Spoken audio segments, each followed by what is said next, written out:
campionat de gel que fem aquí a Andorra, de velocitat sobre gel, i bueno, és un circuit, fem 6 proves a l'any. Llavors fem unes classificatòries, un sprint de 5 voltes i una performance de 5 voltes.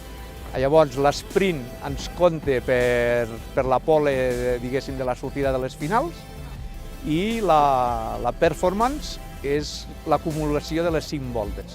Són uns prototips que són de fibra i tenen motor de moto, de Suzuki Hayabusa, i pesen com 550 quilos o alguna cosa així, i llavors en relació pes-potència és una passada. I el bo és que tots els cotxes són iguals, no?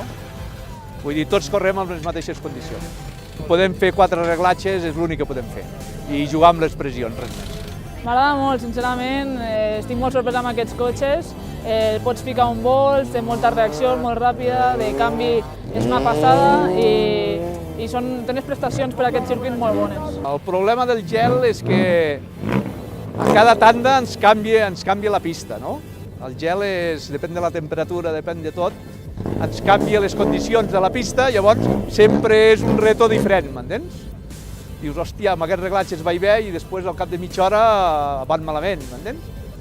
És endivinar-la una mica. El que té la neu és que no diferències el que és paret, el que és... i estàs una mica perdut. Sí que ens coneixem el circuit, però de carrera a carrera canvia una mica i tenir un dia així tan espectacular que et permet veure tot el circuit és una passada, canvia molt la cosa. De moment anem bé.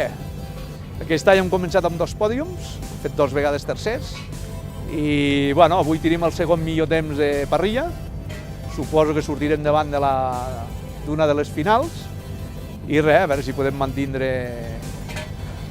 una segona o tercera posició i estar una altra vegada al pòdium, no? Bé, bueno, avui estem corrent en sentit invers de la carrera i per mi és una mica complicada perquè em costa apurar la frenada, em costen 4 detalls que em fan perdre una mica de temps, però estic millorant al llarg del dia i esperem acabar bé avui la carrera.